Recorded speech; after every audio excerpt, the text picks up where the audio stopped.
Anyway, let's go into our next match for the NWA World Women's Champion, Kamille, taking on Chelsea Green. This was actually not a bad match. Here's my thing. The match itself was fine.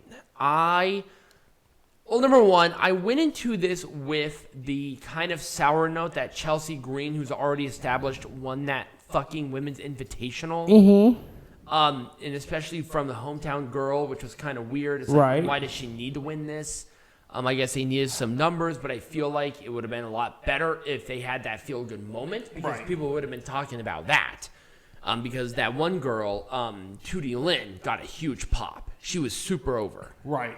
Kamille did win. The match itself was good. I did like it, but I just was like a little sour on it.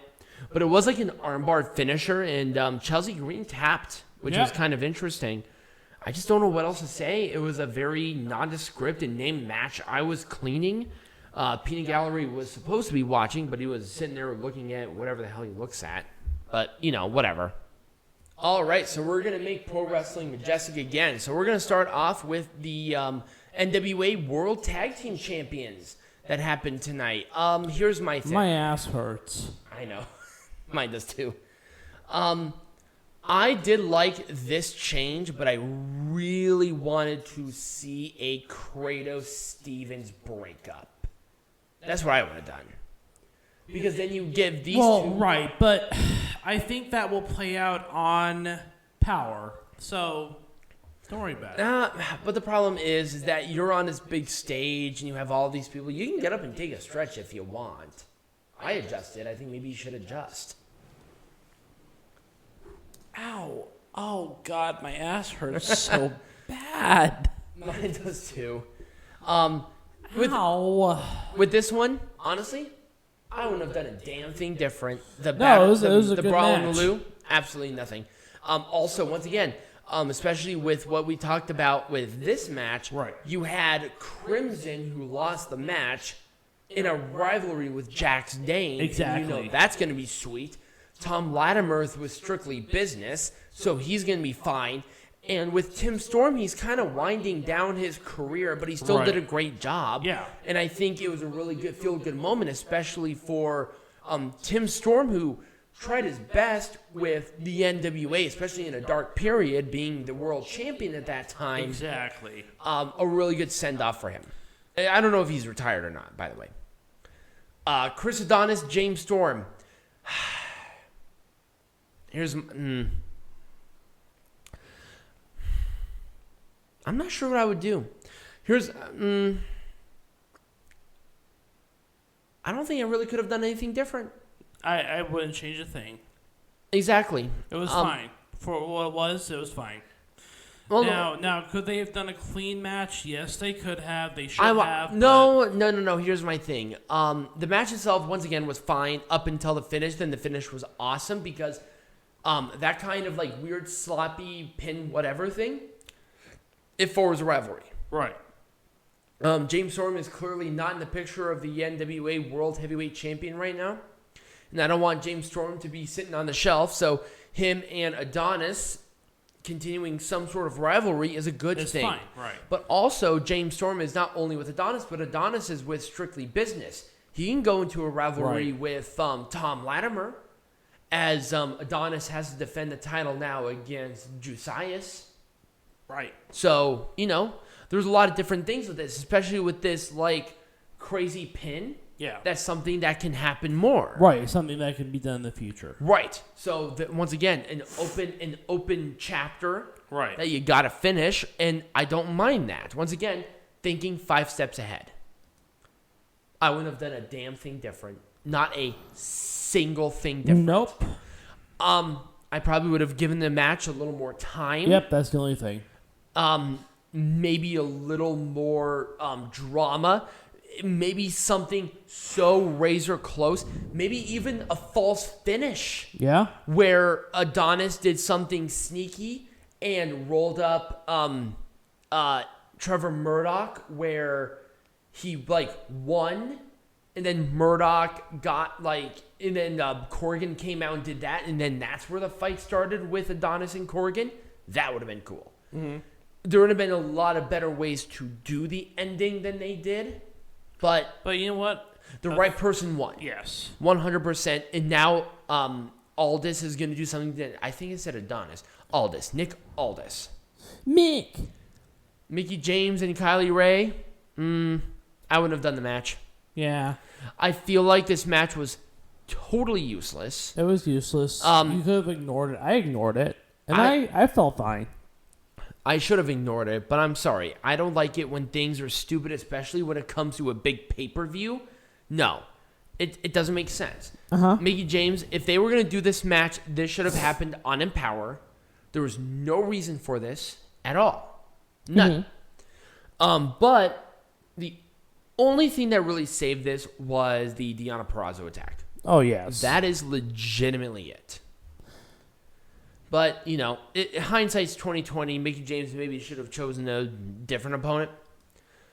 A couple of other matches that should have happened that could have been better that I just didn't have pictures for.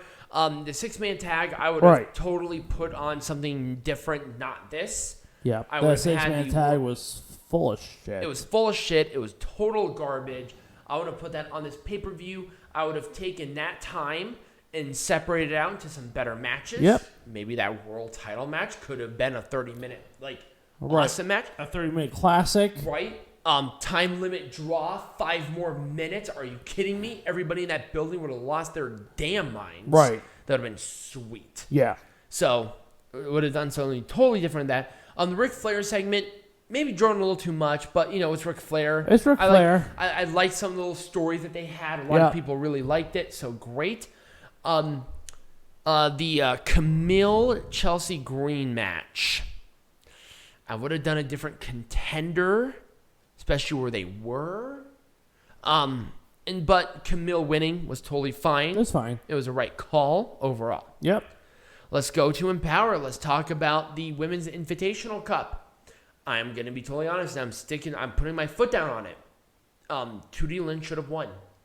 If you were going to want to build a star, especially where they were, even if she lost her women's title match, it would have been a much better story than Chelsea Green winning, who's already established. She didn't have to win this, but she did. Right. I probably would have. That's what I would have done. I would have had the hometown girl win. Yeah. Face off, assign her to a full deal because she did really good. Mm-hmm. And I disagree with you on that. But... Okay, well, elaborate then. Well, I don't think she was that good. There was just... We didn't know anything about her until she fucking debuted. You want someone who can draw viewers, and Chelsea Green can draw viewership.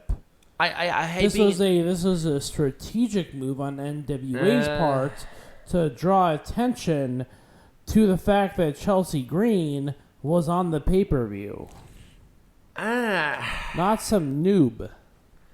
Here's my thing. Obviously, it was sold out both nights. Yeah. And people were not going to pay for the women's world title match on the 73rd. No. It was just there. Right. But with the pop that I saw from Lynn, with the family there would have been a really good story there. But here's the thing. Maybe, but I just didn't know who she was. I didn't really care. I guess. I probably would have chosen, I don't know. I would have done, Debbie Malenko or something. Instead of Chelsea Green. Somebody who is established and also, oh my God, this is another big payday where we could have maybe told the story a little bit better there. Right. But, maybe they just didn't know how good Chelsea or how good Debbie was going to be. Maybe exceeded their expectations. I wouldn't have done anything different. This was awesome. Layla Hirsch was okay. I don't think she was ready for this. Layla Hirsch won a very high profile match to get this opportunity. And then, once again, you had Kamille on AEW doing that. And then I thought they had a good build-up, so honestly. And then also the match itself was very good. They needed Kamille to face somebody else outside of the roster because I think they're trying to build that roster back. Mm-hmm. So if Layla Hirsch had to be the quote-unquote sacrificial lamb for Empower, I think it was the right call. I wouldn't have done anything different. All right. Given that. Right. I wouldn't have done a damn thing different. Why the fuck would you? Not a single damn thing. And that's not because, we've been doing this for a while. Just because this match was awesome. Yeah. Especially with the attitudes. And also they built it really well. So They did. Especially on Impact. I love the attitudes. That made this match more than anything. Absolutely. Oh, women's tag. I wouldn't have done anything different. I thought they had a really nice mix of different teams. Yep. They had a really good pacing of everything involved in this. And I thought the right girls won. It really establishes a good precedent for the titles going forward. Especially for the NWA women's roster. It was NWA women who won. Right. And I'm excited to see where this goes. And at the end of the day, especially with an introduction with a new belt, that's what you want. Right. You want that excitement. We already talked about it. I wouldn't have done anything different regarding any of these. No. I know you don't want to talk about it, but the triple threat match. It has to be on the card somewhere. What would you have done? Fuck this shit. Well, number one, this Diamante was the one that really made this horrible. I'm sorry. it was her and the ref. The ref was not good. I would have chosen a different ref. Yeah. And I would have done maybe a little gimmick here where Diamante may have attacked from behind and had a surprise. Right. Or maybe take somebody out Because who cares about Diamante? Right. Or take somebody out of the Women's Invitational Cup. Or maybe bring in somebody else from AEW. How about Thunder Rosa? Right. Have Thunder Rosa face these girls. That would have been a good match.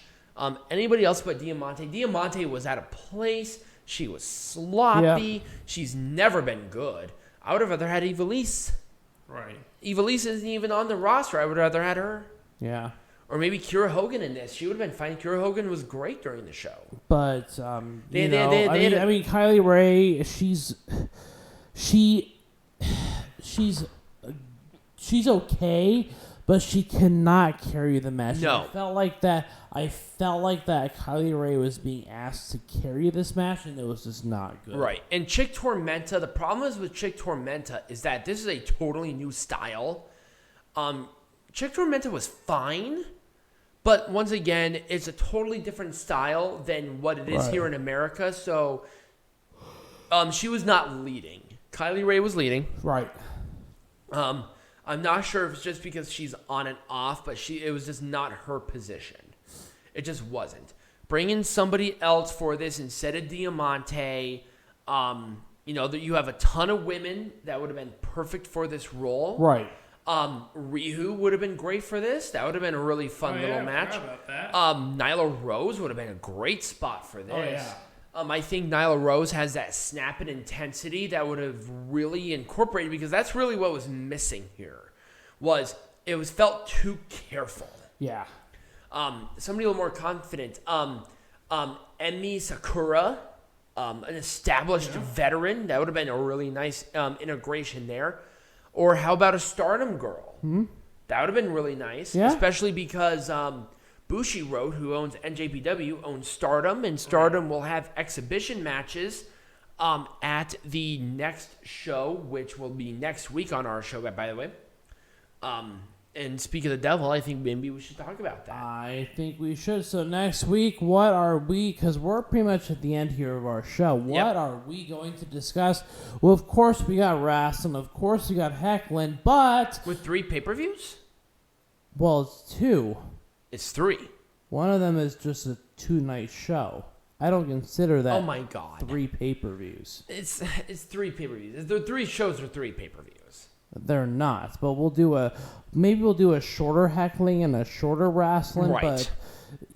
But I'd consider the NJPW show to be just one show. Right, depending on how many matches and how long they're going to be. Anyway, We have Lord. both nights of Wrestle Grand We Slam. got Grand Slam. We got AEW. It's just going to be a tremendous. It's gonna be a great week, especially with following this. It's like, how are you gonna compete with that? So I'm really excited. So if you did enjoy the video, remember to like this video, subscribe to the channel wherever you're listening this on, either on YouTube, Stitcher, podcasts, anywhere wherever you're watching it. Go ahead and do that. Share it with your friends and become a patron where you can get cool exclusive stuff. And we're going to be releasing merch here soon, hopefully at some point in time until I can get to it. But as always, be majestic.